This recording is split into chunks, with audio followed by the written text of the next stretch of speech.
Hello students, this is Tushar Patel, your physics expert. Welcome on MBibe. So, here we are with the 6th lecture for class 10 electricity.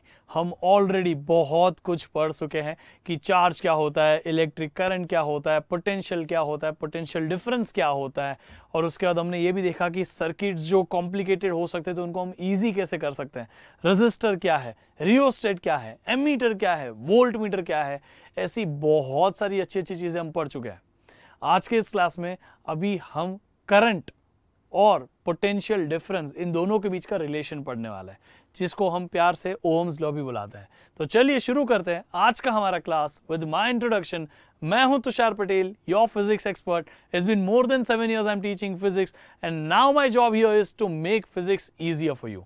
Let's start with today's topic. आज के इस class में हम एक बहुत ही important चीज पढ़ने वाले हैं, ओहम्स लॉ। समझ में आ गया? ओहम्स लॉ पढ़ने वाले आज के इस क्लास में। ये बहुत बहुत बहुत इंपॉर्टेंट चीज है आपके लिए। इससे ज्यादा इंपॉर्टेंट पूरे इलेक्ट्रिसिटी चैप्टर में कुछ नहीं है। आप आज इलेक्ट्रिसिटी पढ़ रहे हो, कल पढ़ोगे, 11th में पढ़ोगे, 12th में पढ़ोगे, फर्क नहीं पड़ता। This particular topic is going to be very very very very important. समझ में आ गया? तो चलिए शुरू करते हैं ओहम्स लॉ के बारे में कुछ इंपॉर्टेंट डिस्कशन। ओहम्स लॉ हमें एक पर्टिकुलर क्वेश्चन का आंसर देगा। आखिरी हम सेशन जब ये खत्म करें उसके पहले हमें उस सवाल का जवाब भी मिल चुका होगा कि हमारे घर पे पावर प्लग में, कोई भी पावर प्लग हो, एक ही वोल्टेज आता है। हर पावर प्लग में अलग अलग वोल्टेज नहीं आते, है ना। पावर प्लग को नहीं पता है कि आप उस पावर प्लग में फोन चार्ज करने वाले हो, उसमें मिक्सर ग्राइंडर यूज करने वाले हो, या फिर उसी में आप टीवी चलाने वाले हो, उसमें रेफ्रिजरेटर या एसी यूज करने वाले हो, उसमें सेम ही वोल्टेज आता है। लेकिन हर एक डिवाइस, गीजर हो, फैन हो, बल्ब हो, आयरन हो, एयर कंडीशनर हो, रेफ्रिजरेटर हो, कुछ भी हो, हर किसी को अलग अलग अमाउंट ऑफ करंट चाहिए। How to achieve different different current from just one value of voltage? इसी सवाल का जवाब आज हम ओहम्स लॉ से निकालेंगे। ये इतना इंपॉर्टेंट पर्टिकुलर लॉ है कि आज इसकी वजह से हमारे घर में हर अलग अलग चीजों के लिए अलग अलग प्लग नहीं है। सोचो, आप एसी के लिए अलग प्लग बनाते, आप टीवी के लिए अलग प्लग बनाते, आप हर एक के लिए अलग अलग सॉकेट बनाते और उसको उसी काम के लिए यूज कर सकते थे, कोई मल्टी यूज नहीं। समझ गए कि नहीं? तो आप उसको अलग अलग सॉकेट होते ना आपके पास, तो अलग अलग वायर्स के कनेक्शन भी आते होते पावर स्टेशन से आपके घर तक। सोचो कितना टीडियस काम होता। मतलब कि एक पर्सन के घर में वायर के वो जो अलग अलग पर्टिकुलर वोल्टेज के लिए या तो अलग अलग पर्टिकुलर एप्लीकेशंस के लिए अलग अलग वोल्टेज के, अलग अलग करंट के सॉकेट्स होते, तो कितने सारे वायर आते आपके घर में, वो भी सिर्फ एक ही बंदे के लिए। तो पूरे में कितना बड़ा वायर का बड़ा सा नेटवर्क बन जाता है पूरे के पूरे अर्थ के ऊपर, क्योंकि हर किसी के घर में इलेक्ट्रिसिटी जाती है। तो इसी पर्टिकुलर प्रॉब्लम को ओहम ने सॉल्व किया, George Simon ohm. This particular person discovered the relationship between voltage and the current, है ना। ये ओहम ने हमें इस रिलेशनशिप को दिया जिससे हम करंट और वोल्टेज इन दोनों को आपस में सीख पाते हैं, इन दोनों को रिलेट कर पाते हैं, और इसी की वजह से हम इसके काफ़ी सारे एप्लीकेशंस भी सीख पाते हैं। तो चलिए इसके बारे में थोड़ा और भी जानते हैं। हमें ओहम ने ये बताया कि दो पर्टिकुलर पॉइंट पे, वायर के दो पर्टिकुलर पॉइंट पे कितना पोटेंशियल का डिफरेंस है ना, वो डिसाइड होगा कि उसमें से कितना करंट फ्लो करता है। यानी कि पोटेंशियल डिफरेंस क्या बेटा? Potential difference across the conductor is directly proportional to the current flowing through it. समझ में आ गया? अगर हमारे पास यहाँ पे आप देख सकते हो, we have this particular wire, यहाँ पे हमने एमीटर लगाया जो करंट मेजर करेगा। ये बल्ब है जिसमें से करंट जाएगा। बल्ब के अंदर फिलामेंट भी लगाया हो ऑब्वियसली, जिसके अंदर से हम फिलामेंट को गर्म करेंगे, बल्ब जलेगा। फिर यहाँ पे वोल्ट मीटर लगाया हमने, यहाँ पे बैटरी भी लगाई 4 वोल्ट और 8 वोल्ट की। ठीक है, कहने का मतलब ये है कि आप कितना ज्यादा करंट फ्लो कराते हो किसी भी पर्टिकुलर वायर में से। अगर इस वायर में से करंट ज्यादा जाएगा तो वोल्टेज भी ज्यादा हो जाएगा। वोल्टेज यानी कि पोटेंशियल का डिफरेंस। अगर इसमें से करंट कम जाएगा, इसका मतलब कि इसमें पोटेंशियल का डिफरेंस कम है। समझे? चलो मैं आपको एक छोटा सा यहाँ पे रियल वाला एक्सपेरिमेंट इसमें करके दिखाता हूं, जिसमें हम देखेंगे कि हम ये की बंद कर रहे, 4 वोल्ट का सेल लगाया। आप रीडिंग देखिए, क्या रीडिंग है? 1 पे है कुछ, तो यहाँ पे देखो अभी हम क्या करेंगे, बैटरी को बदल देंगे, सेल को बदल देंगे, ये 4 की जगह 8 डाल दिया, अभी आप रीडिंग देखिएगा 1 पे नहीं है 2 पे है। Do you understand this? तो करंट की वैल्यू जो है वो बदल गई ना। जैसे आपने सेल बदला तो पहले 4 वोल्ट था तो 1 एम्पियर करंट दिखा, अभी 8 वोल्ट है तो 2 एम्पियर करंट दिख रहा है, यानी कि वोल्टेज बढ़ाया तो करंट भी बढ़ गया। हम उल्टा भी सीख सकते हैं, करंट बढ़ा कब, जब वोल्टेज बढ़ा। समझ में आ गया? तो ये दोनों के दोनों आपस में कैसे, डायरेक्टली प्रोपोर्शनल है। Voltage is directly proportional to the current. Voltage यानी कि potential difference is directly proportional to the current. जब हम प्रोपोर्शनैलिटी साइन तोड़ते तो आपको भी पता है 2 चीजें आती है, एक होता है इक्वल टू और दूसरा होता है कांस्टेंट। यहां वो कांस्टेंट कैपिटल आर है, तो v का v प्रोपोर्शनैलिटी को तोड़ा, इक्वल टू और कांस्टेंट आया विच इज आर, और i का i, तो v is equal to R. i में से r इस पर्टिकुलर ओहम्स लॉ का प्रोपोर्शनैलिटी कांस्टेंट है। समझ में आ गया? r is the proportionality constant, जिस r का नाम रेजिस्टेंस है। रेजिस्टर के अंदर रेजिस्टेंस होता है, याद आया कि नहीं, मैंने आपको बताया था। तो बस ये वही है कि R जो है बेटा वो एक रेजिस्टेंस ऑफ द वायर है, जो प्रोपोर्शनैलिटी कांस्टेंट के फॉर्म में हमें ओहम्स लॉ ने इंट्रोड्यूस करवाया है। हमें इस पर्टिकुलर चीज के पहले रेजिस्टेंस क्या था एक्चुअली नहीं पता था। ओहम्स लॉ ने हमें बताया कि ये वोल्टेज है, ये करंट है, दोनों में रिलेशन है, डायरेक्टली प्रोपोर्शनल है। प्रोपोर्शनैलिटी हटा दोगे तो बीच में जो प्रोपोर्शनैलिटी का कांस्टेंट आएगा वो कांस्टेंट ही रेजिस्टेंस है। समझा कि नहीं? It is as easy as that. तो ये रेजिस्टेंस क्या है वो ऑब्वियसली हम बहुत डिटेल में पढ़ेंगे, लेकिन अभी के लिए हमारा कंसर्न ये है कि वोल्टेज और करंट का रिलेशन फाइंड करें। तो हमें पता चल चुका है कि voltage is directly proportional to current. Current बढ़ेगा वोल्टेज अपने आप बढ़ जाएगा, वोल्टेज बढ़ेगा करंट अपने आप बढ़ जाएगा, both way it works. Okay, तो इसीलिए जब voltage directly proportional to current हो तो हम ऐसा लिख सकते हैं ना, voltage 1 is directly proportional to current 1, voltage 2 is directly proportional to current 2। Divide कर दो दोनों को, तो V1 upon V2 is equal to क्या हो जाएगा, I1 अपॉन I2, है कि नहीं? इन दोनों को डिवाइड कर दोगे तो इक्वेशन तो आपके लिए बहुत आसान हो गई ना बेटा। V1 upon V2 is equal to I1 upon I2 हो गया, यही हमारा equation. V1 upon V2 is equal to I1 upon I2। याद रहेगा कि नहीं? So this way we can find this relation. इसी रिलेशन से हम काफी बार सवाल भी कर सकते हैं, बट आप याद रखिएगा जब भी आप ये पर्टिकुलर चीज को अप्लाई करो ना तो सेम ही डिवाइस के लिए होना चाहिए। जैसे कि यहाँ पे एक बल्ब है, इसी पर्टिकुलर बल्ब में पहले आप 4 वोल्ट की बैटरी डाल रहे हो, फिर आप 8 वोल्ट की बैटरी डाल दो, यानी कि 4 वोल्ट का सेल पहले लगाया फिर 8 वोल्ट का सेल लगा लिया। तो आपने डिवाइस नहीं बदला ना, जैसे ही आप डिवाइस बदलोगे सब बदल जाएगा। हम उसी डिवाइस के लिए अलग वोल्टेज डालेंगे तो अलग करंट मिलेगा, वोल्टेज बढ़ाएंगे तो करंट भी बढ़ जाएगा, उसी पर्टिकुलर डिवाइस के लिए वोल्टेज कम करेंगे तो करंट कम हो जाएगा। लेकिन हमें वो डिवाइस को जिसके अक्रॉस हम करंट और वोल्टेज की बात कर रहे हैं ना, वो मेंटेन वही रखना है, उसी चीज को रखना है, तभी हम सब सही बता सकते हैं। अदरवाइज वो हमारा मिसकैलकुलेशन हो जाएगा अगर हम बीच बीच में बल्ब भी बदल दे तो। समझा कि नहीं? बल्ब वही रहना चाहिए, डिवाइस वही रहना चाहिए, डिवाइस के वही रहने की वजह से रेजिस्टेंस भी वही रहता है। तो इसको मैंने आपको प्रोपोर्शनल से बताया, आप ऐसा भी याद रख लो, V is equal to RI होता है ना, तो V is equal to RI में V1 is equal to R into I1। आप उसी पर्टिकुलर रेजिस्टेंस के लिए आप दूसरा वोल्टेज अप्लाई कर दो V2। पहले हमने 4 अप्लाई किया था, अभी 8 अप्लाई किया ना, 4 वोल्ट फिर 8 वोल्ट, तो वोल्टेज 1 फिर वोल्टेज 2, इसी तरह करंट 1 फिर करंट 2। समझ में आ गया? दोनों को डिवाइड कर देना भाई, दोनों को जैसे ही तू डिवाइड करेगा V1 upon V2 is equal to R upon R, और यहाँ पे I1 upon I2, R cancel हो गया, V1 upon V2 is I1 upon I2, as simple as that, वापस ही आ गया, है कि नहीं? बहुत आसान है। चलो, तो अभी इस पर्टिकुलर वे में हमने देखा कि ओहम्स लॉ ने हमें यह समझाया कि हमें जब भी पोटेंशियल डिफरेंस बढ़ा देंगे अपने आप करंट बढ़ जाएगा।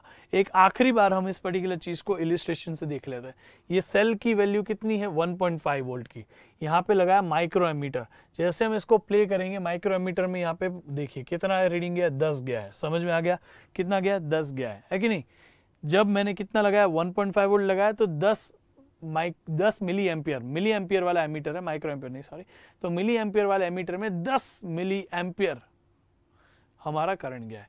अभी हम इस पर्टिकुलर सर्किट में ट्राई करते हैं। चलिए, इस पर्टिकुलर सर्किट में 1.5 और 1.5 दोनों बाजू बाजू में लगाए, यानी कि सीरीज में लगाया, तो 1.5 यानी कि 3 वोल्ट लगा दिया। तो जब ये 1.5 अकेला था, अभी ये मिलके 3 वोल्ट हो चुके हैं, तो ये देखो ना 20 पे आ रहा है मिली एम्पियर पे, करंट की वैल्यू 20 है, यानी कि एक सेल तो 10, 2 सेल तो 20, 3 सेल होगा तो कितना होगा, 30 होगा ना। तो इतना ही आसान हो चुका हमारे लिए ओहम्स लॉ कि जितना आप पोटेंशियल डिफरेंस बढ़ाओगे, जितना आप वोल्टेज बढ़ाओगे, उतना साथ में करंट भी बढ़ते जाएगा, उतने ही टाइम्स बढ़ते जाएगा। यानी कि अगर यहाँ पे देखो, पहले हमने वोल्टेज को 2 गुना कर दिया तो करंट भी 2 गुना हो गया। वोल्टेज पहले था 1.5, अभी हो गया 3, डबल हो गया। तो करंट पहले था 10, अभी हो गया 20, हो गया ना डबल। सिंपल है ना। चलो, तो इसी हिसाब से हमें ये चीज क्लियर हो गई कि वोल्टेज बढ़ाने से करंट भी बढ़ जाता है, क्योंकि दोनों डायरेक्टली प्रोपोर्शनल है। लेकिन कौन नहीं बढ़ता? रेजिस्टेंस। रेजिस्टेंस वो पर्टिकुलर डिवाइस के अंदर है ना, उसको सेल से करंट से लेना देना नहीं है। तो इसीलिए, और if the potential difference across the bulb is double, potential difference double कर दिया हमने, देखा 1.5 से 3 कर दिया, तो करंट क्या हो चुका था? Current will double, current double हो चुका था। लेकिन क्या रेजिस्टेंस ऑफ द बल्ब बदला था क्या? नहीं, तो नहीं बदला था, तो नॉट चेंज। चलो सबमिट करते हैं इस पर्टिकुलर सवाल को। Let's submit this and check it out. Cool, it is correct answer. Let's go ahead. इस पर्टिकुलर सवाल का जवाब देना है आपको। इस सवाल में प्लीज रीड करने में हड़बड़ी मत करना। जैसे आप रीड करने में हड़बड़ी कर दोगे, आपका सवाल का जवाब गलत हो जाएगा। Potential difference across a light bulb filament is 200 volt and the current that flows through the wire is 1 ampere. Volt कितना है? 200। करंट कितना है? 1। What will be the current through the same filament? Same filament, bulb filament पहले था, वही filament है, यानी कि रेजिस्टेंस सेम रहने वाला है। तो V1 की वैल्यू है 200, I1 की वैल्यू मुझे मिली है यहाँ पे, पहला करंट जो है 1 एम्पियर, और सेम फिलामेंट, यानी कि इन दोनों के लिए भी रेजिस्टेंस आ रही है। फिर हमें बोला है कि when voltage is increased by, voltage increases by 100 volt, voltage increases by 100, यानी कि पहले कितना है? 200, तो अभी वोल्टेज कितना हो गया? बोलो, 300 हो गया ना। 100 से बढ़ा दिया बाय 100, यानी कि पहले 200 था, अभी 100 से बढ़ा दो, कितना हो गया? 300 हो गया अभी। तो करंट कितना हो जाएगा उसी सेम फिलामेंट के लिए, ये आपको पूछा गया है। तो यहाँ पे भी रेजिस्टेंस तो आ रही होगा। अभी आपके पास 2 तरीके, या तो आप थोड़ा दिमाग लगाइए कि जो वोल्टेज था वो 50% से बढ़ गया। पहले 200 था, 200 का आधा कितना होता है? 100, तो 100 से बढ़ गया, यानी कि 50% बढ़ गया। तो करंट अगर 1 है तो 1 का 50% कितना होता है? 0.5 होता है। तो करंट भी 0.5 से बढ़ जाएगा, यानी कि 1 का क्या हो जाएगा? 1.5 हो जाएगा। तो इससे आपका आंसर 1.5 आ जाता है। लेकिन आपको अगर ऐसा नहीं समझता तो आप सिंपली करो ना, V1 upon V2 is equal to, आप कर सकते हो I1 अपॉन I2। V1 की वैल्यू ये रही 200, I1 की वैल्यू ये रही 1, V2 की वैल्यू ये रही 300, I2 की वैल्यू आपको मिल जाएगी अपने आप। समझ में आ गया? मुझे पता है कि हमारा वोल्टेज जो है वो 50% से बढ़ चुका है, तो करंट भी 50% से बढ़ जाएगा, इसीलिए मैंने आपको आंसर 1.5 बताया। और let's submit this particular answer. Wow, it is correct answer, है कि नहीं? अमेजिंग सा आंसर। देखो, कैलकुलेशन करके बता दिया। It is as simple as that. अब हमने एक सवाल से इस चैप्टर को शुरू किया था। सवाल ये था कि एक ही पर्टिकुलर सॉकेट के अंदर, घर में जितने भी सॉकेट है, हर सॉकेट में एक ही वोल्टेज आता है, 230 वोल्ट। हमारे घर पे जो आता है इंडिया में, through out the India 230 volt. फिर भी हम उसी एक सॉकेट में फ्रिज भी यूज कर सकते हैं, फैन भी यूज कर सकते हैं, फोन भी चार्ज कर पाते हैं, हर कुछ कर पाते हैं। कैसे? उसी सवाल का जवाब है कि अगर हम गीजर यूज करें या बल्ब यूज करें, दोनों एक ही सॉकेट में कैसे यूज कर पा रहे हैं, तो उस पर्टिकुलर सवाल का जवाब जानते हैं। ठीक है, हम कैसे एक ही पर्टिकुलर वोल्टेज वाले सॉकेट में बल्ब और गीजर दोनों को प्लग करके दोनों यूज कर पाते हैं बिना कुछ किए। तो उस पर्टिकुलर सवाल का जवाब यह है कि आप जब भी वोल्टेज को सेम रखते हो, उस पर्टिकुलर सिनारियो में मुझे बताइए ओहम्स लॉ क्या है? V is equal to R into I, है कि नहीं? अगर मैं आपको बोलूं कि यहां पे R को नीचे ले लो या तो I को नीचे ले लो, तो I को नीचे ले लेंगे तो V by I is equal to R। अगर आपका V सेम रह रहा है तो जितना रेजिस्टेंस बढ़ेगा उतना करंट कम हो जाएगा। समझ में आ गया? यानी कि जिसमें करंट कम चाहिए उसका रेजिस्टेंस बढ़ा दो, जिसमें करंट ज्यादा चाहिए उसमें रेजिस्टेंस कम कर दो। तो जैसे आप रेजिस्टेंस पहले बढ़ाओगे अपने आप करंट कम हो जाता है, जैसे आप रेजिस्टेंस कम कर दोगे अपने आप करंट बढ़ जाता है। समझ में आ गया? तो हमें ये पता है V is equal to R into I या V is equal to I into R, voltage is equal to current into resistance. इस पर्टिकुलर सिचुएशन में करंट की वैल्यू हो जाती है, करंट के लिए अगर फॉर्मूला बनाए तो V बाय आर हो सकता है, और रेजिस्टेंस के लिए बनाए तो क्या हो जाएगा, V बाय आई हो जाएगा। तो करंट के लिए V बाय आर, रेजिस्टेंस के लिए V बाय आई। अगर हम यहाँ पे देखें तो current is inversely proportional to resistance ना, current is inversely proportional to resistance. अभी आपको डिपेंडिंग अपॉन कितना वहां पे करंट चाहिए, आप उतना ज्यादा या उतना कम रेजिस्टेंस रख दो। ज्यादा करंट चाहिए कम रेजिस्टेंस रखो, कम करंट चाहिए ज्यादा रेजिस्टेंस रखो। समझ में आ गया कि नहीं? तो हमारे यहाँ पे अगर हम 800 ओहम और 1000 ओहम दो बल्ब लेके रखे, एक का रेजिस्टेंस 800, एक का रेजिस्टेंस 1000 है। समझ में आ गया? तो 800 रखेंगे तो एमीटर में रीडिंग क्या आता है, चलो देखते हैं कितना रीडिंग आया। देखो यहाँ पे कुछ 25 के थोड़ा सा ऊपर है ना। अभी हम एक काम करते हैं 1000 डाल देते हैं, तो देखो रीडिंग क्या आ गया है। वापस यहाँ पे लेके आता हूँ, देखते हैं। चलो हम पहले क्या कर रहे हैं बेटा, what we are doing is हम 800 को यूज कर रहे हैं, तब रीडिंग देखो 25 के आसपास कुछ गया है। फिर हम 1000 डालेंगे यहाँ पे, तब रीडिंग बढ़ रहा है कि कम हो रहा है, हमने रेजिस्टेंस बढ़ा रहे हैं। 1000 गया तो रीडिंग देखो कम हो गया, 20 के भी अंदर अभी है। Can you see this? तो जब 800 डाला था तो रेजिस्टेंस कम था, तो 800 के केस में रेजिस्टेंस कम है तो करंट देखो 20 से ऊपर है, ज्यादा है करंट। और उसी पर्टिकुलर सिचुएशन में जब हम यहाँ पे 1000 डाल देंगे, ये 1000 ओहम वाला बल्ब जब आ जाएगा तो करंट देखो कम हो गया, 20 से भी कम आ गया। पहले 20 से ज्यादा था, अभी 20 से कम हो गया। तो करंट कम हो गया, क्यों? क्योंकि रेजिस्टेंस बढ़ा दिया। रेजिस्टेंस कम करोगे करंट बढ़ जाएगा, करंट बढ़ाओगे रेजिस्टेंस कम हो जाएगा। सो हम एक्चुअली में किसी भी डिवाइस का रेजिस्टेंस तो ऐसे बदल नहीं सकते, लेकिन रेजिस्टेंस को यूज करके करंट तो बदल सकते हैं ना। समझ में आ गया कि नहीं? तो अगर मुझे बल्ब जैसा कोई पर्टिकुलर डिवाइस यूज करना है जो बहुत हीट प्रोड्यूस करता है, तो उसके लिए मुझे उसमें से ज्यादा रेजिस्टेंस रखना पड़ेगा ताकि कम ही करंट मिले और वो सारे के सारे करंट को और सारे के सारे पोटेंशियल को हीट में कन्वर्ट कर दे। तो बल्ब के अंदर हम रेजिस्टेंस बहुत ज्यादा रखते हैं ताकि वो हीट अप हो जाए मटेरियल, करंट कम कर दे। और यहाँ पे गीजर में हम क्या करते हैं, कम रेजिस्टेंस रखते हैं ताकि ये गीजर जो है वो आराम से काम कर पाए। कम रेजिस्टेंस रखोगे गीजर के अंदर ज्यादा करंट जाएगा, गीजर इजीली काम कर पाएगा। सो resistance of bulb is high, resistance of bulb क्या है, हाई है। Hence the less current passes through it while keeping the voltage constant. समझ में आ गया? याद रखेंगे हम इसको बेटा। Resistance of electric geyser is low, hence the current passes through it while keeping the voltage constant. हमारे यहाँ पे करंट जो होगा वो भी उस अकॉर्डिंगली ज्यादा या कम होगा। गीजर का रेजिस्टेंस कम है, उसमें करंट ज्यादा पास होगा, और बल्ब का रेजिस्टेंस ज्यादा है, उसमें करंट कम पास होगा। It is as simple as that. याद रहेगा कि नहीं? चलो based on this let's answer this particular question. मुझे बताइए, which of the following devices are connected across a 200 volt source independently. 200 volt के सोर्स से इंडिपेंडेंटली तीनों को लगाओ, गीजर भी लगाओ, इलेक्ट्रिक बल्ब भी लगाओ, आयरन भी लगाओ। Select the device through which the least amount of current. Least current किसमें से पास होगा? तो current is inversely proportional to resistance, जिसका रेजिस्टेंस मैक्सिमम उसमें से करंट मिनिमम। मुझे बताएं, रेजिस्टेंस तो बल्ब का ही मैक्सिमम है ना, तो उसमें से करंट क्या होगा, मिनिमम होगा। तो let's answer and it is correct answer, it is correct answer. Let's go for the next thing कि अभी हमें समझना है हमने क्या क्या पढ़ा। हमने इस पर्टिकुलर चीज में पढ़ा कि voltage is directly proportional to current, इसीलिए इस प्रोपोर्शनलिटी को तोड़ते वक्त हमारे पास एक कांस्टेंट आ गया which is called as R, which is a resistance.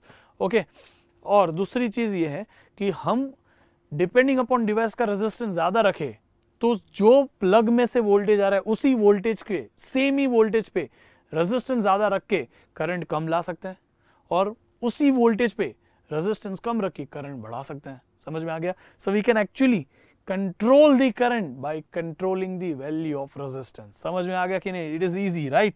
अभी हम आगे बढ़ते हैं। सो लेट्स गो अहेड, और ये ओहम्स लॉ का एक ग्राफिकल रिप्रेजेंटेशन हमें सीखना है। क्या सीखना है? Graphical representation. वोल्टेज, करंट, इन दोनों टर्म्स को हमने सीखा है, ठीक है? हम इन दोनों चीजों को सीख चुके हैं। अभी इस पर्टिकुलर तरीके में हम इन दोनों के बीच का रिलेशन जो जाने उसके हिसाब से हम ग्राफ भी बनाएंगे, ठीक है? Let's make the graph out of it. हम वोल्टेज और करंट का ग्राफ पढ़ते हैं। चलिए शुरू करते हैं। वोल्टेज और करंट की इक्वेशन तो बहुत आसान थी, V is equal to R into I, voltage is equal to resistance into current. अभी हम उस पर्टिकुलर इक्वेशन से ग्राफ बनाने की कोशिश करते हैं, लेकिन हम उस पर्टिकुलर बुक के तरीके से हम नहीं करेंगे, बुकिश वे में हम नहीं करेंगे। हम यहाँ पे 3D मॉडल्स को यूज करेंगे और एकदम मस्त तरीके से प्रैक्टिकल चीजें सीखते हुए इसका ग्राफ बनाएंगे। चलिए शुरू करते हैं। तो हम वोल्टेज और करंट का ग्राफ बनाने के लिए हमारे पास एक सर्किट है। इस पर्टिकुलर सर्किट में हमने देखो यहाँ पे एक वायर लिया हुआ है, can you see this nichrome wire. हम यहाँ पे एक वायर लिया, ऑब्वियसली इस पर्टिकुलर वायर को इसलिए लिया था कि उसका रेजिस्टेंस ज्यादा है, और उस पर्टिकुलर वायर के पैरेलल में हमने लगाया वोल्ट मीटर। आपको पता है कि वोल्ट मीटर पैरेलल में लगता है, और फिर यहाँ सीरीज में हमने लगा दिया एमीटर, एमीटर सीरीज में लगता है। हमने सेल लगाया, की लगाई, चालू कर दिया सर्किट को, वोल्ट मीटर वोल्टेज का रीडिंग देगा, एमीटर करंट का रीडिंग देगा। इसी पर्टिकुलर चीज को हम यूज करेंगे और हर एक बार हम यूज करेंगे इस पर्टिकुलर रीडिंग को। देखो मेरे यहाँ पे कितना, एक सेल लगाया, ठीक है, एक सेल है, तो यहाँ वोल्टेज कितना है मुझे बताओ, 1.5 समथिंग है। ओके, करंट कितना है बताओ, कितना है, 0.5 समथिंग है। तो जब वोल्टेज 1.5 है तो करंट 0.5 है, रीडिंग आ गया, ठीक है। इस पर्टिकुलर वैल्यू को हम आगे यूज करेंगे, voltage 1.5, current 0.5। Let's go ahead. उसके बाद हम जब दो बैटरीज लगा देंगे, हमने एक और एक, दो सेल लगा दिए तो दो बैटरी हो गई ना, मतलब बैटरी हो गया ये, because we have connected two cells in series. तो यहां पे देखो ना वोल्टेज 3 हो गया है, पहले 1.5 था अभी 3 हो गया। अभी यहां करंट क्या हो गया है वो देखो, करंट की वैल्यू हमारे लिए यहां पे हो चुकी है 1, पहले 0.5 थी अभी 1 हो चुकी, यानी कि हमने वोल्टेज डबल कर दिया, करंट भी डबल हो गया है। अच्छा ऐसा, तो यहां देखो वोल्टेज 3 हो गया तो करंट 1 हो गया। सिमिलरली एक और बार ऐसा ट्राई करते हैं और एक सेल लगा के देखते हैं, तो बैटरी बड़ी हो गई, यहाँ पे वोल्टेज 4.5 हो गया। पहले क्या था, यहाँ पे देखो अभी 4.5 हो चुका है वोल्टेज, और करंट देखो 1.5 हो चुका है। तो वोल्टेज 1.5 से 3, 3 से 4.5 हो गया, और करंट की वैल्यू पहले 0.5 से 1 हुई, फिर 1 से 1.5 हुई। आप देख रहे हो कैसे बढ़ रहा है। इन्हीं तीनों चीजों को अगर हम साथ में देखें तो देखो, जब हमारे पास में वोल्टेज 1.5 था तो करंट 0.5, वोल्टेज डबल तो करंट भी डबल, समझ में आया। वोल्टेज 1.5 गुना तो करंट भी 1.5 गुना, जितना प्रपोर्शन में वोल्टेज बढ़ेगा उतने प्रपोर्शन में करंट भी बढ़ेगा। अगर हम इस ग्राफ को बनाए तो वोल्टेज 0 तो करंट भी 0 ना, आप सेल ही मत लगाओ, करंट फ्लो करेगा क्या, नहीं, तो दोनों 0। एक्स एक्सिस पे ले लेंगे हम यहाँ पे करंट की वैल्यू को, वाई एक्सिस पे ले लेंगे वोल्टेज की वैल्यू को। तो मुझे बताओ, कुछ नहीं लगाओ, ना वोल्टेज आया ना करंट आया, दोनों 0। जैसे ही हम वोल्टेज देते हैं, कितना पहले वोल्टेज दिया 1.5, करंट कितना आ गया था 0.5, तो इन दोनों का कॉम्बिनेशन वाला पॉइंट ये और ये। फिर उसके बाद हमने दिया कि एक और सेल लगा लिया, तो टोटल वोल्टेज हो गया 3, तो करंट आ गया था 1, तो इन दोनों के लिए पॉइंट ये, इसके लिए ये, इसके लिए ऐसा करके। फिर उसके बाद हमने एक और सेल लगा दिया, तो वोल्टेज हो गया 4.5, तो करंट हो गया था 1.5, तो ये पॉइंट आ गया। समझ में आ गया कि नहीं। फिर इन तीनों पॉइंट्स को हम ज्वाइन कर लेंगे तो स्ट्रेट लाइन बन जाएगी। So that is the nature of this particular graph की वोल्टेज और करंट का graph, VI graph for Ohm's law कैसा है, कैसा है, come on please tell me. It is a straight line passing through origin, समझ में आया। Straight line passing through origin is a graph of Ohm's law का, VI graph का, समझ में आ गया। ये VI ग्राफ है जिसमें straight line passing through origin है। आपको इससे सिंपल ग्राफ क्या ही हो सकता है, डू यू अंडरस्टैंड दिस। क्योंकि हमें पता है ना कि वोल्टेज और करंट एक दूसरे को डायरेक्टली प्रोपोर्शनल है, यही से तो ओहम्स लॉ की शुरुआत हुई थी। तो हम यहाँ पे वही तो अभी सीख रहे बार बार, डू यू अंडरस्टैंड दिस। चलो, अभी voltage is directly proportional to current, तो वोल्टेज अपॉन करंट। अच्छा, इस पर्टिकुलर ग्राफ में अगर आपको स्लोप निकालने बोलूं, स्लोप, ग्राफ का स्लोप निकालना आता है ना, y2 minus y1 upon x2 minus x1, ये स्लोप होता है, पता है कि नहीं, मैथ्स में पढ़ा है। तो मुझे आप बताइए कि ये ओहम्स लॉ के ग्राफ में, यानी कि VI के ग्राफ में, ये कंडक्टर्स के लिए हमने ग्राफ बनाया है, सेमीकंडक्टर्स के लिए नहीं। इंसुलेटर के लिए क्यों बनाएंगे, उसमें तो करंट ही फ्लो नहीं करने वाला। तो कंडक्टर्स के लिए हमने ये ग्राफ बनाया जिसमें वोल्टेज अलग अलग करते गए, करंट के अलग अलग वैल्यू मिलती गई, दोनों को प्लॉट कर दिया, हमें straight line passing through origin आ गई। अभी अगर इस ग्राफ का हम स्लोप निकाले तो स्लोप क्या होता है, change in y upon change in x। क्यों, y2 minus y1 upon x2 minus x1। y2 minus y1 is y axis की quantity, x2 minus x1 is x axis की क्वांटिटी, वाई एक्सिस पे voltage है, X axis पे current है, voltage upon current, ये voltage upon current होता क्या है आप मुझे कमेंट बॉक्स में बताइए। और इस पर्टिकुलर सवाल का जवाब आपका अगर सही है, मैं आपके कमेंट को हार्ट दिलवाऊंगा। इसके बारे में हम डिस्कशन बहुत डिटेल में करेंगे पर अगले क्लास में। टिल देन आप लोगों को अगर ये सेशन अच्छा लगा है, प्लीज इस वीडियो को लाइक करिए, इस चैनल को सब्सक्राइब करिए, अपने सारे के सारे फ्रेंड्स के साथ हमारे इस प्लेटफॉर्म को शेयर करिए। सबको बोलिए इस यूट्यूब चैनल को सब्सक्राइब करें, हमारे ऐप के ऊपर आइए, आप बिग बुक यूज करिए, वहां पे जाके प्रैक्टिस टेस्ट दीजिए, आप बहुत कुछ कर सकते हो, आपकी पढ़ाई कभी पीछे नहीं पड़ेगी if you learn on Embibe. ठीक है, till then keep imbibing.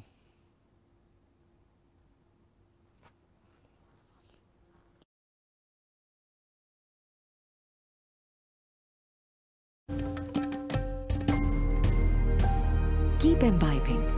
We believe in you.